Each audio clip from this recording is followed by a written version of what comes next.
You're tuned in to RBLR, the home of Tampa Bay's Reveler Sports. 4 seconds left. In front. Happy moment. The Tampa Bay Lightning have won the first Stanley Cup. And the Tampa Bay Lightning have won the Stanley Cup. Lightning strikes twice. The Tampa Bay Lightning win their second straight Stanley Cup.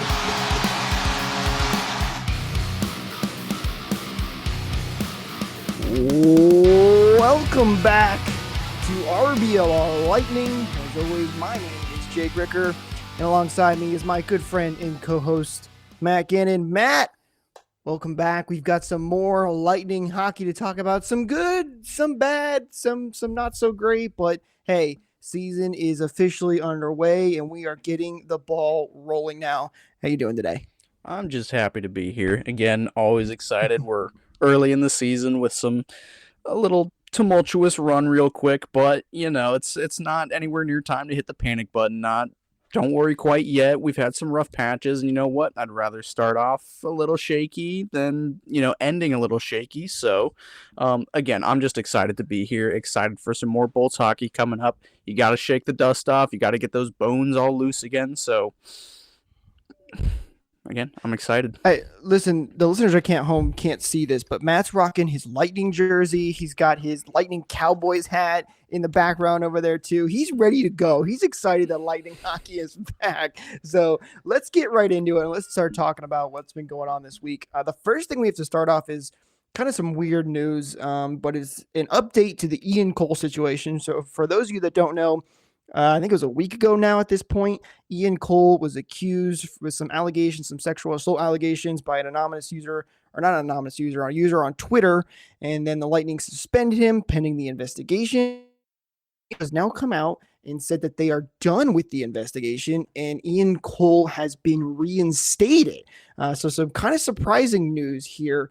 The official statement from the NHL I'll read it to you here now. It's saying that the National Hockey League announced today that it had concluded its investigation into the anonymous allegations posted on social media against Tampa Lightning defenseman Ian Cole, having found no evidence to sustain the allegations.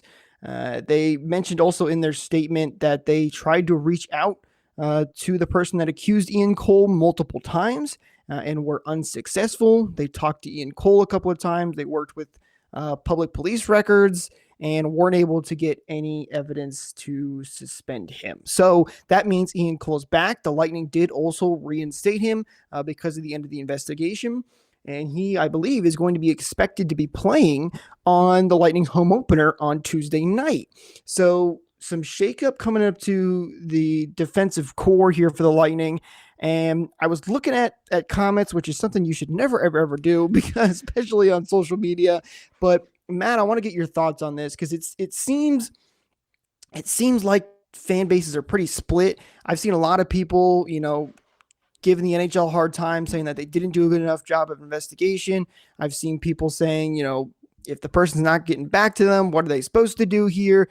It's a really weird spot for the Lightning because the person never reached back out to them. Of course, we want to be careful. We don't want to speculate on anything. Obviously, if this is true, it's a terrible, terrible situation, but we also don't want to drag, Cole through the mud if he didn't have anything to do with this. So it's a really weird, complex situation, but the NHL has come out and said they have enough evidence so Ian Cole can come back and play hockey. Yeah, I'm of the belief that it seems like they tried to do, most everything that they could. They tried to reach out to the user. They checked public and police records in the city and state that it occurred in, and just couldn't find anything substantial enough to, indict him or get anything really going. So, good for him. Good to clear his name. I got to assume it was just somebody, and, I am just strictly making assumptions here, that it was just somebody looking for a quick couple of bucks or something. Just, I hate to say that, that's awful, but, just somebody that made these accusations hoping to get something out of it and got, way in too deep. Now you've got not only the Lightning, but the league investigating the situation. And I think just they kind of backed out of it. these false accusations, that they should not ever be taken anything lightly. But again, it's nice to see that at least his name has been cleared, and hopefully it stays that way. The NHLPA did come out with a statement on the suspension, kind of not necessarily coming at the Lightning, but they said, "We are pleased with the situation that with Ian Cole is now resolved and the NHL has closed the matter. However, players should never be subject to suspension or discipline in response to unsubstantiated and anonymous accusations. Removing a player from his team under these circumstances is inappropriate and grossly unfair. We are engaging the league in discussions on how to address similar situations in the future." So, the NHL and the NHLPA never seem to get along. They're technically separate entities that, have the same idea, but I understand where the PA is coming from. But at the same time, I think what the Lightning did was the correct move. You can't 100%. have that. You can't have that black spot, on the team, on the franchise. Even if it isn't true, the optics of it are just horrible. Unfortunately, I did have to argue with some fellow fans about it. They're like, "Oh, he should have never been suspended anyway," kind of taking the PA side here, which I understand. I completely get that. But at the same time, let's say if it was true or whatever, then, you look like the Chicago Blackhawks. That's the last thing, Right. This team needs. It's the last thing anybody kind of wants. So again, I'm happy to see that at the end of the day, everything has resolved itself. Nothing came out of it. But yeah, I mean, again, this is the last thing this team needed. So I'm happy that it is now a closed case. You're right. I think the Lightning handled it right. They took precautions and were trying to be careful just in case it was true. And then, of course, these investigations don't confirm anything 100% because we don't know at the end of the day.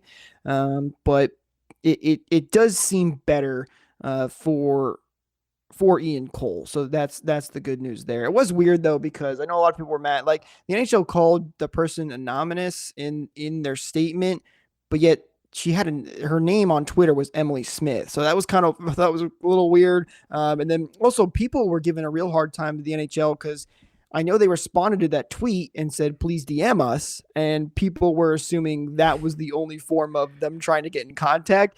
I would like to think that was not the case, but I don't know. But I think can't be. right? It can't be. I hope not. But again, I think you summed it up the best. It's a sticky situation. I think the Lightning handled it correctly, and it seems like everything is good to go now. Of course, we will update you guys as soon as we know anything new, but hopefully nothing new comes out and everything can go back to the way it was, and there's nothing going on that would hurt the Lightning organization, especially, or just be bad for any. We don't want this kind of stuff happening to people as well. So the good news for the Lightning, though, is that they have a ton of good publicity when it comes to the legend himself, Carter Stamkos, who was the main person in the Zamboni commercial. Did you see that commercial, Matt, with Carter in it?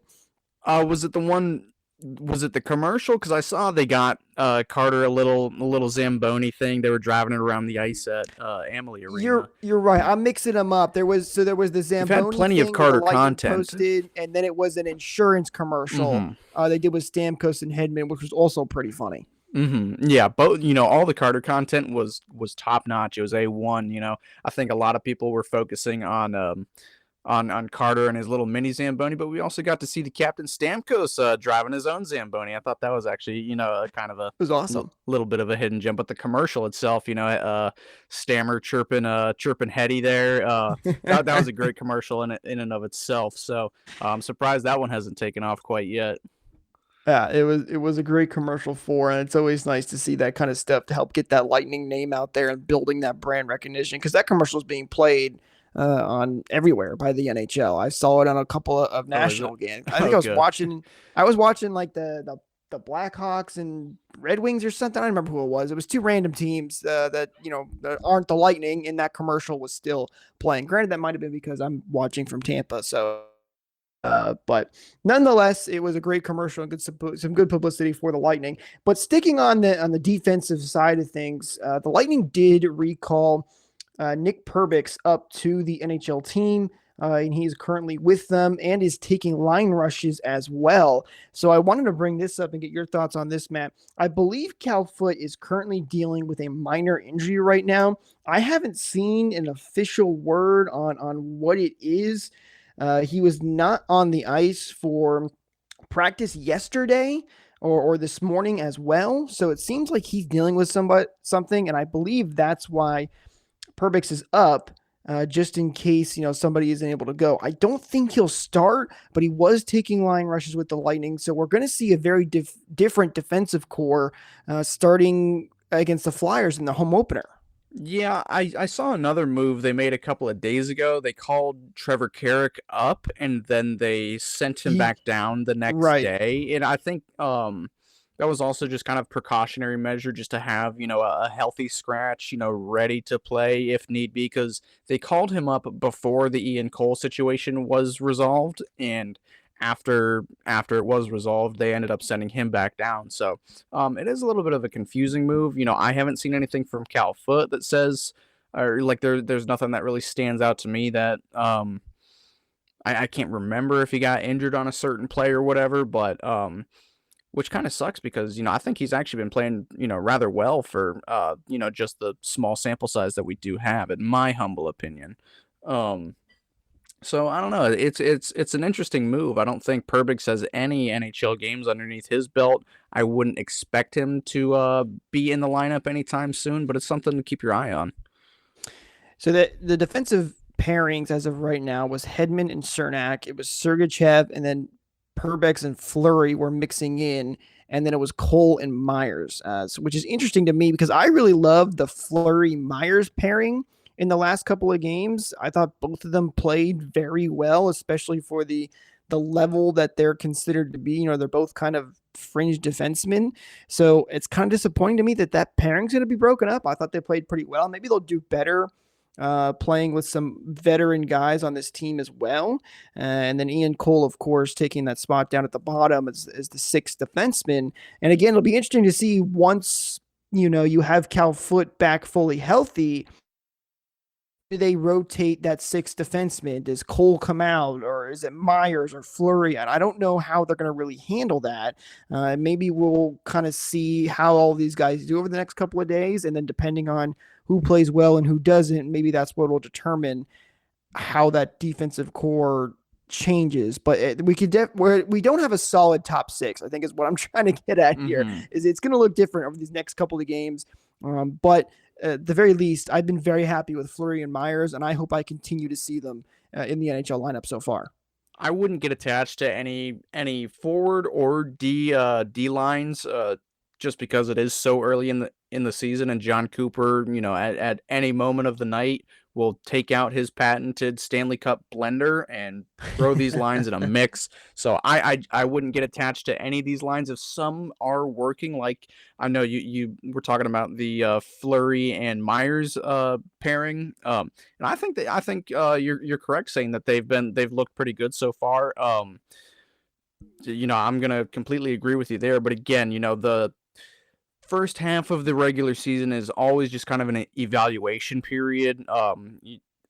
With Ian Cole back in the lineup, you have to figure that it is going to push, I want to say, Fleury out. I see him being as the seventh defenseman of the group. I think Cal Foot, if he is healthy, he does have a regular lineup spot. So, I don't know. Again, this early into the season, we're going to have to see who gels well with everybody.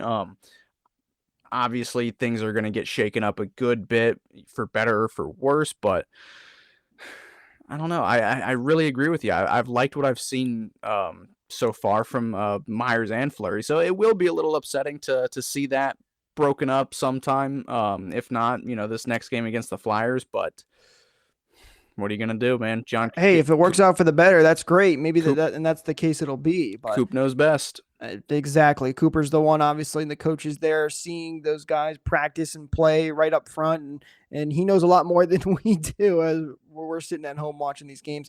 Speaking of games, though, let's get into some of these game recaps. We can start off with the good one as the Lightning look to bounce back after they lost the first game against New York Rangers, and then they took on the Columbus Blue Jackets in the second game. The Lightning came home with the victory, final score of 5-2.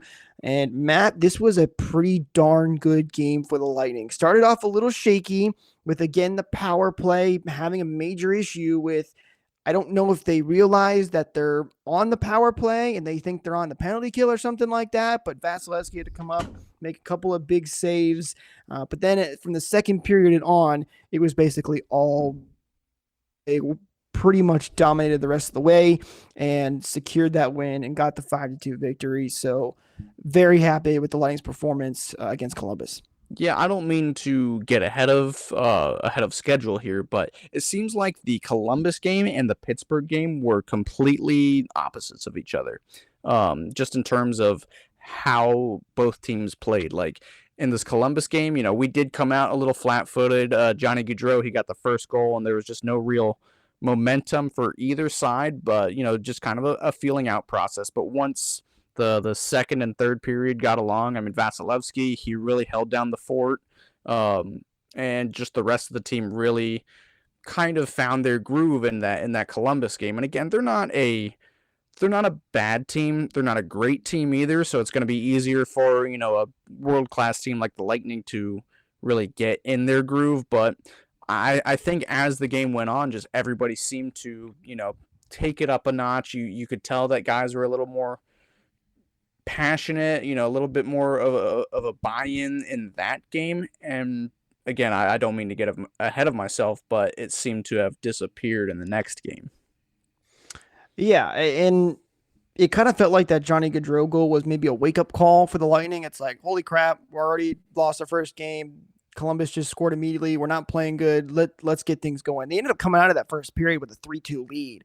And then it wasn't, again, after the second period, they shut things down and just coasted the rest of the way. But, they still fought hard in that first period, came away with a 3-2 lead, and were playing really well. Vasilevsky made some excellent saves, as he normally does. Face-off circles are still a major problem. The Lightning only won 28.6% of their face-off, which is actually worse than it was against the Rangers. So that was a little bit concerning. The power play was better. They went 1 for 2, but they still had a lot of issues with giving up great chances to Columbus, where it's just not something you want to see, especially when you've got some high-powered offensive players on a team like Columbus. So still concerned about the power play. Penalty kill was fantastic, though. Columbus went 0 for 4 on the power play. So really good to see the penalty killing unit getting into their groove and doing their thing. So while the game wasn't perfect, it was definitely a huge improvement over that New York game. Yeah, excellent job bringing up the face-offs. That has been probably, if not one of their biggest killers so far. I mean, face-offs aren't be-all, end-all, parts of the game, but they're extremely crucial, especially when you have offensive and defensive zone face-offs. You would think with the talent we have down the middle, like Stamkos, Point, Cirelli really hurts right now not having him. He's not the greatest face-off guy, but he knows his role, and he's good at them. But he's not the best in the league. He's not the best on the team. But you would think that there would be the percentages would be a lot higher. I know we lost I want to say 9 in a row against Columbus, 9 straight face-offs against Columbus. Yeah, it's almost to the point of unacceptable. You're not going to win games like that if you're going to be chasing the puck, especially if you're down a couple of goals. You're just going to be chasing, and they're just going to be playing keep away, especially late in the game. So that's something that I think they did improve upon a little bit in Pittsburgh, but it's still, it's still meager. I would not be surprised if they're at the bottom of the league in overall team face-off percentage. So I hate to break it to you, it didn't get much better in Pittsburgh. I mean, it got a little bit better technically. Yeah, marginally. 38.3%. So basically back to the way it was in New York, where it's brutal. It's a little bit better, but not really. But let's talk about that Pittsburgh game. And don't worry, I know you're screaming at right now, hey, what about Steven Stamkos? He was fantastic. He was, and we'll get to him in a minute here. But this Pittsburgh game to me, Matt, kind of felt like the opposite of the Columbus game, right? Columbus, you had Columbus scoring first. You're like, oh no, this could be bad. And then the Lightning took over. The Lightning scored first, and you're like, hey, we look great again. Maybe we'll steal this one from Pittsburgh in this back-to-back. And then Pittsburgh just ran away with it after that. It was a close game throughout the first period. It was tied 1-1.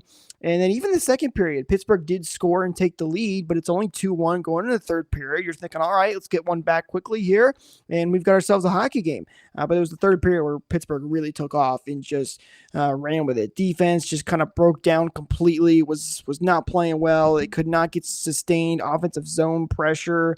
Again, we mentioned the face-offs, only 38.3%. The Lightning did have 36 shots on goal, but nowhere close to Pittsburgh's 45 shots that they had.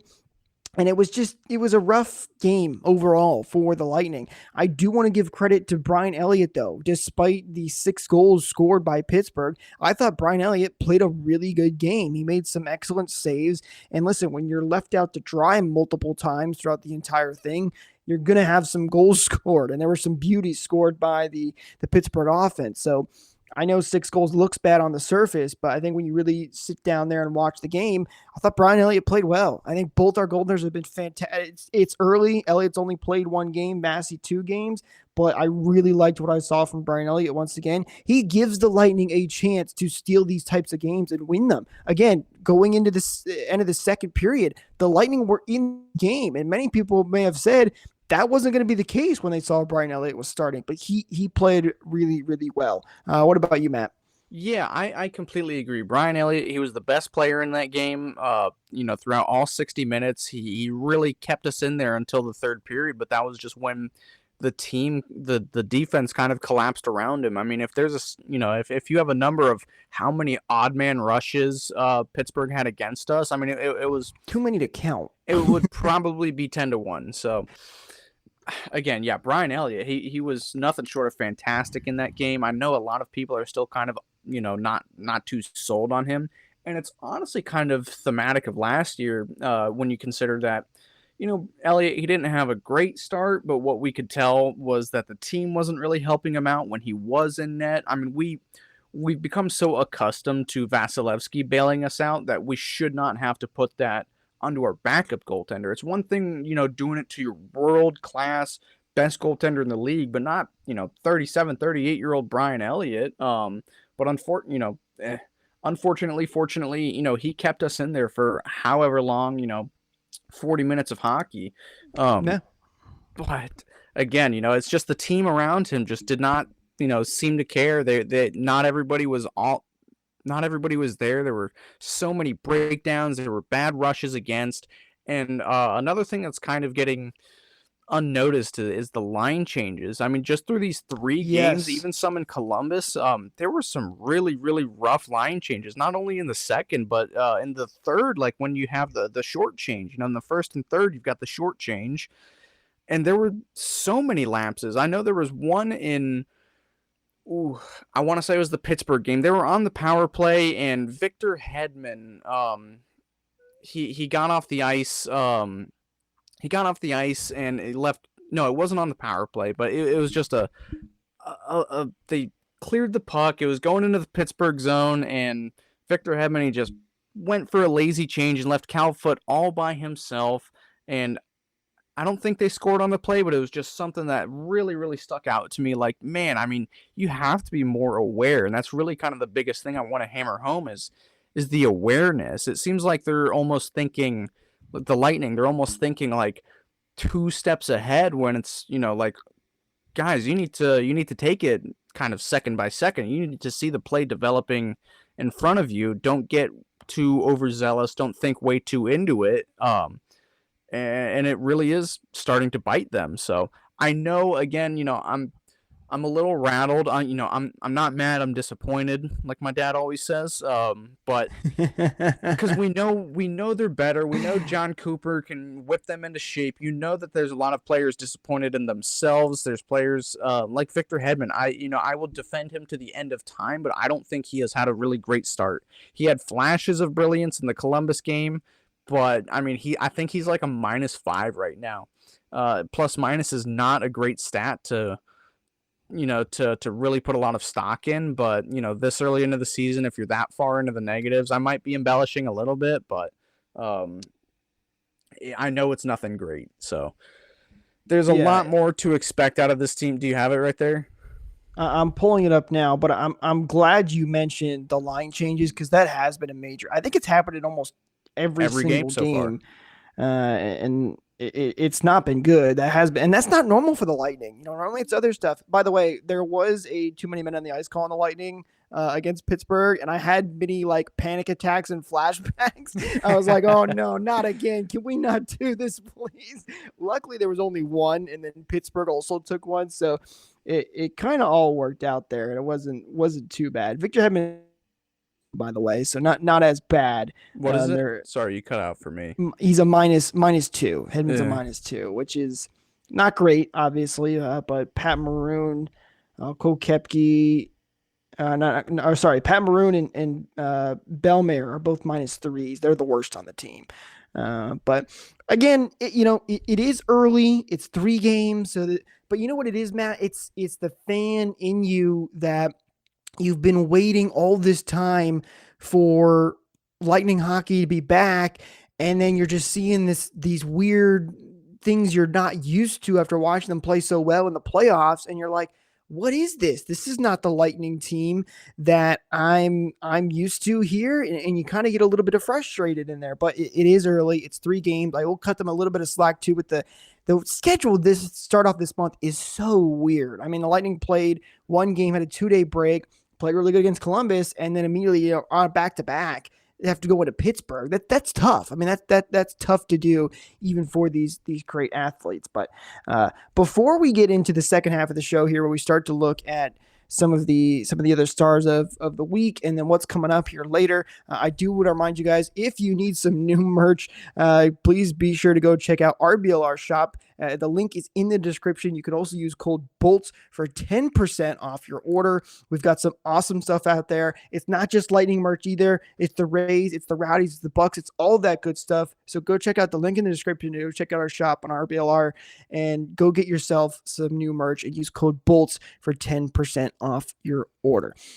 Moving on though to let's do a fun little segment here, Matt. Let's do 3 stars of the week. RBLR's 3 stars of the week. We already planned them out here, but we'll go one by one. I'll get your thoughts on each of them as well. Starting off with the number 1 star of the week, Matt, Steven Stamkos, who was fantastic. He is off to an absolute tear to start this season. He has 4 goals in 3 games.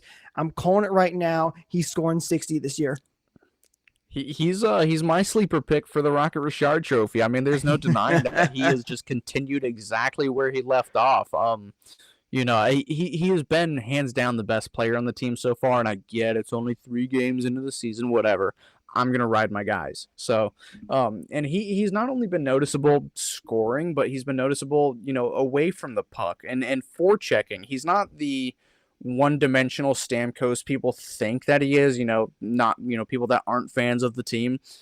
People think he is just, Ovechkin, stand in the circle, and that's not even Ovechkin, but just stand in the circle and wait for pucks to come to you. No, that's not who he is. Especially, last year he really did cement himself, as, not a write-off player anymore. He's not a power play specialist. He is everywhere on the ice, and he has really had to make that tough transition to his game, since recovering from the injuries that have been plaguing him for the last 5 years. He has had to adapt. He has had to really change his game. He is more physical than he's ever been. I don't know if you noticed this, but I noticed that he's not afraid to finish checks. He's not going to hit you like, he's not going to destroy you or anything like that, but he's been aggressive. He'll let you know that he's been there and he'll get you again. I mean, also looking back to the Rangers series, he was getting under guys' skin. He had to teach Alexis Lafreniere who the best first overall pick was out of the 2.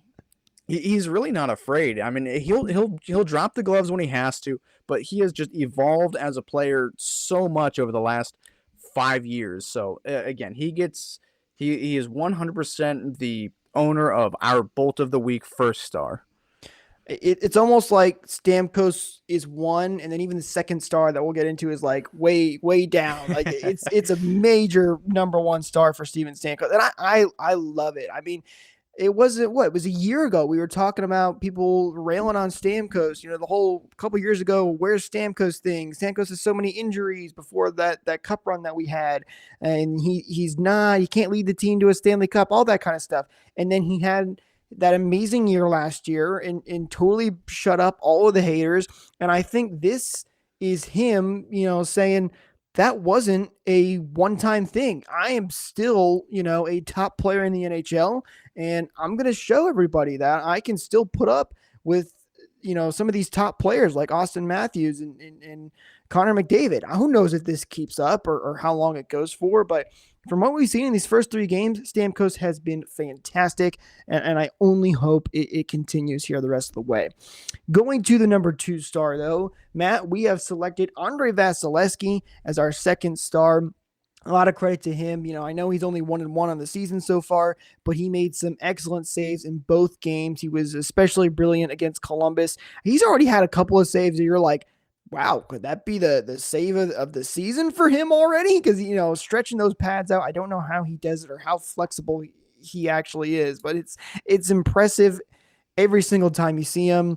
You think he's showing you everything, and then he just does something more crazy. It's unbelievable, and it's fun to watch. But Vasilevskiy had a great week, and he's our second star. And it's dangerous when he's got so much more to give. I mean, he's been adequate for sure. I don't mean to sound, detrimental to the team or to him, but I just think that the competition hasn't really been there, which is why he is deserving of the second start, because he has played, he's played up to par. He has been what we have needed, but we all know that AV88 can take it up, not just another notch, not 2, not 3, but like 10 other notches. He, objectively, is the best goaltender in the league still. I don't care about Shesterkin or nothing like that. He's got the resume. He's got the consistency. Not even objectively anymore. He is the best goaltender in the NHL. Oh, absolutely. And, again, he hasn't been, world-breaking, fantastic Vasilevskiy quite yet. And that's the scariest part for other teams, that he still has so much more to give. And we know it takes him a little while, like the rest of the team, to really start cooking, once later in the season, especially during the playoffs. Again, I know I'm getting way ahead of myself, jumping the gun here, but he's got a lot more to give. He's got many more games to steal for us. So, but even in the limited amount of starts we have seen him, just the 2 starts so far, he has been more than what we have needed. Now, for the third star, we actually had a little bit of trouble picking this one, to be quite honest with you, because Lightning are 1 and 2, and it hasn't been the ideal start. But Ross Colton is our third star of the week. He's been pretty good. He's had a couple of a goal. He's technically second on the team in scoring, because it's all, everybody's got 1 goal, and then there's Stamkos with 4. So it's been a little lopsided there, but Ross Colton has played very well. He's been aggressive. He's had a couple of good chances here and there. He's playing pretty well defensively, and also has that goal as well. So I really like what I've seen from Ross Colton. I know Michael back over on RBLR or on TBR, by the way, it was also tooting Ross Colton's horn and saying that he was going to have a 30-goal year. So I know he's happy about this start so far for him. Yeah, Colton, he again, like Stamkos, he's really picked up where he's left off. I mean, I don't know if I'm going to get gonna agree with Michael about 30 goals. I'll hope for it for sure, but again, if we can get another 20 and then some out of him, he's becoming a quick fan favorite with the fans in Tampa, especially me myself. I'm in love with him already. So if he can keep up this pace and stay a chippy, aggressive player like he is, like, that's another thing. He is kind of a bastard to play against sometimes. Like, he like Stamkos, he'll finish his checks. He's not going to cement you to the boards or anything like that, but he'll let you know he's there. So, and he's got such a good shot, and he's got a lot to develop still. I want to say he's 25 this season, and he doesn't quite have the wheelhouse or the shooting power that Stamkos has, but you can tell that there is still a lot to develop there. Like, he's got quite the ceiling. I mean, just, his first first he got called up in the 21 season, only played, 20 something games with the team, but really made his impact. And you can tell from, it being his third season, he has already come such a long way since then. And again, who knows what his ceiling might be? At a certain point in time, if he can stay with this team, he can end up somewhere on the second line and even find some time on the first line. I'm not going to get ahead of myself like I have been the whole rest of this show, but so far, hey, he can. I'm totally fine with him having a fantastic year. He's on my fantasy team, so the better he does, the more I do, the better. That's in a good fantasy, pick. So that's a good sleeper pick, Jake. Yeah, exactly. That's what I was going for there. I didn't just draft all the Lightning players. What are you talking about? I didn't do that. No, but so there you have it. There's our 3 stars. Stamkos is number 1, Vasy number 2, and then Colton at number 3. So hopefully we'll have some more new guys coming up and stepping up next week, and we'll bring those to you, of course. Week's episode. But the next thing, or actually before we look at the schedule coming up here for the Lightning, I want to bring up Kucherov here because a lot of people have been giving him a hard time, and I'm kind of sitting here inclined to defend him a little bit. Listen, I know Nikita Kucherov is what we expect to, we want to see that 128 point Nikita Kucherov from 2019, and he hasn't got off to that start yet. But again, it's only 3 games in. He does lead the team in assists. He's up there in points as well. He's second in points with 3. I know it hasn't been the perfect start for him, but I wouldn't say it's terrible. Sometimes he does a lot of those things, those playmaker things where it goes unnoticed. And he also tries a lot of things, and it's one of those situations to where when it doesn't work, it becomes very noticeable, and you're sitting there going, what was that pass, Cooch? But then when it does work, you're like, holy cow, how did he do that? So, Matt, I don't know your thoughts on Kucherov's start to the season, but for me, it's not perfect by any means, but I think people are jumping the gun on him a little bit here to the start of the season. I'm not giving up on him or nothing like that, but I think he has left a lot to be desired with his game. Like, we know what he can be, and we know this is part of him. We know he gets streaky sometimes. He gets frustrated. Like, there was a good clip of Victor Hedman. He had to, pulling the old Tom Brady screaming at his offensive line, but he was telling Kucherov, he's like, hey, you need to settle down, man. You're getting a little too, in that moody Kucherov mood. So I think, again, he's just got to kind of find his game. It's still so early in the season. He's one of those players that can, snap his fingers and go beast mode and just absolutely take over the game and take over the league. I think I'm still waiting to see that. And you're right. He has made, I will say he has made a lot more boneheaded, stupid plays than he has made good plays, at least to my eye. But that's also just kind of part of who he is. I mean, he is an offensive weapon machine. If he has a chance to get a pass through, 8 different pairs of skates, he's going to try it. And sometimes, like it has the first couple of games this year, it hasn't necessarily gone in his favor, but there's also been a couple of spots here and there where he has made something out of nothing. So it just kind of comes with the territory. It comes with who he is. So I think there's still a lot more. I'm going to wait on him to really, turn it on. I know that he knows as well. He has a lot more to give. He needs to really, dial the sights in a lot better. But I'm not as nearly down on him as a lot of other people are. But I'm not as, on the same side of the coin. I'm not as defensive as you are about him. Yeah, and that's totally fair. And listen, I think, again, it goes back to that, we expect the Lightning to be the best of the best. These, 3-time team that's run into the Stanley Cup Finals 3 times in a row. We expect, the highest of them. And when you see these couple of situations where they don't look great, becomes a little frustrating. But it's 3 games in. We'll have to get some more games in and then kind of reevaluate and see how things are going. Hopefully he turns it up and starts tearing up the league like we know he can. Let's take a look at the upcoming schedule here for the Lightning. It's basically identical to what it was last week, except this time we have some home games. So as of this recording tomorrow, probably when you're listening to this today, the Lightning will be having their home opener against the Philadelphia Flyers at 7 p.m. Eastern. Then they have 2 days off, and they'll take on the Florida Panthers in Sunrise on Friday. Then they will head in a back-to-back back to Tampa to play the New York Islanders on Saturday. So the good news there is that even though this is a back-to-back, it's, the away game's in Sunrise, and then they're coming right back home to play the New York Islanders. So it's not any crazy travel for the Lightning on this back-to-back. It is still a back-to-back, though. And then you do have a couple of breaks here in between this. It's felt like forever already. We just got hockey back, and then we have all these 2-day breaks thrown into here. It's a really weird schedule, but 2 home games coming up for the Lightning, 1 away. And, I know we have Philly coming up tomorrow, Matt, but don't look now, but the Philadelphia Flyers are 2-0. I know. They've been playing well. So basically what I'm saying is don't take any of these teams for granted. You got to be ready to go, and I hope the Lightning will be for opening night. I don't know if they're doing any banner raising ceremonies. I believe they will, because we did win the Eastern Conference Finals. But I don't think they usually do make it as big of a deal like you would a Stanley Cup Finals banner. They might just kind of have it like, hey, look, there's our new banner up in the corner or something like that. But should be a fun night nonetheless, with the Lightning opening up with their first game at Amalie Arena.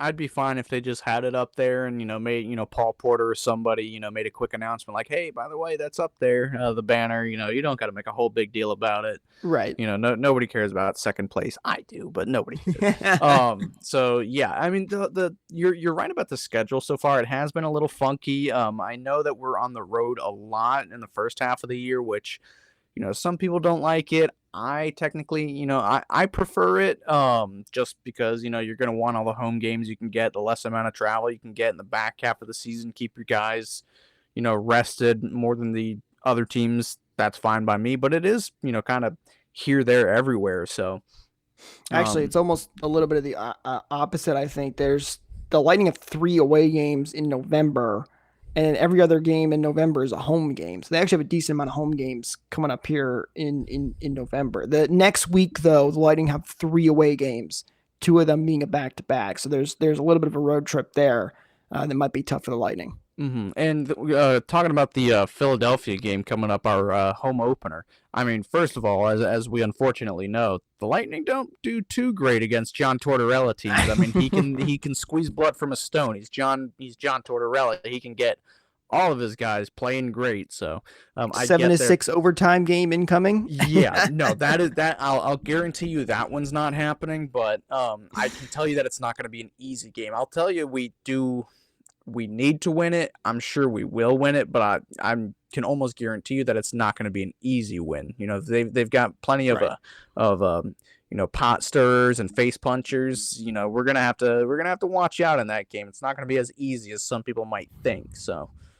And Florida is a tough game as well, as the Panthers have been really good, especially in the regular season. These last couple of years, they're continuing to build and get better and better. We talked about them taking a step back this year in our off-season shows, but they're 2-0 as well, so they've been off to a good start. So that'll be a tough game, especially in Sunrise. It might be the hardest one for the Lightning this week, and then you play New York, who's 1-1. It's hard to look at records so early here into the season because you just don't know. But for me, Matt, the Lightning can come out at 3-3, you win the 2 games at home, maybe drop the one in Sunrise. You come out 3-3. I think things are looking better. That's my. Of course, you want to go 3-0, but if you can at least go 2-1 this week, I think that'll be a success. Yeah, I want to at least be, 500, at the very least by the end of the week. So, but of course, a nice, 3-0 would be swell. It would be fantastic. Well, we'll have to wait and see. And of course, we'll have all of the coverage here for you guys back on RBLR. If you guys are still here with us, we really appreciate you guys tuning in and listening. If you guys could give us do it a big favor and subscribe to the channel, hit that follow button, give us that 5-star rating wherever you may be listening. We really do appreciate it. And it means a lot to us. And so also you guys don't miss out on any of the new content. Before we wrap things up there, though, I want to do one last thing. Kind of a little fun thing. We had some new jersey leaks coming out. I don't remember. I think we should be getting really close to the release date of the Reverse Retro 2.0s. I remember we said it was like 2 weeks into the season, I believe. I have to go back and find the date again. I don't know if you remember, Matt. But it's coming up here soon. And one of the leaks, I'm not sure if you've seen it, Matt, for the Lightning, of course, it's expected they're going to be doing the Storm jersey as their reverse retro, which I know a lot of fans are very excited for. And the most recent leak that we've seen, or this is not really a leak, but more of a concept that we've seen, what some people are being told. It's basically, so the Storm jersey outline, it's got blue shoulders and then a blue bottom, a white main chest area with the old Lightning logo in the middle, and then black sleeves with the big black lightning bolts. And of course, some raindrops going across the center. It's a beautiful jersey. I mean, what more can we say? I love it. I love it so far. Of course, I'm not the biggest fan of the white chest area, but I mean, it's a Storm jersey, man. I'm not going to complain. I'm going to buy one. Everybody else will. They'll probably be one of the, out of all 32 teams, if Seattle's doing one. But let's, if all 32 teams, I would say that they're going to be, top 3 in quickest sellouts. I mean, they're like the Islanders fisherman jerseys. They're so bad that they're, now, some of the greatest jerseys of all time.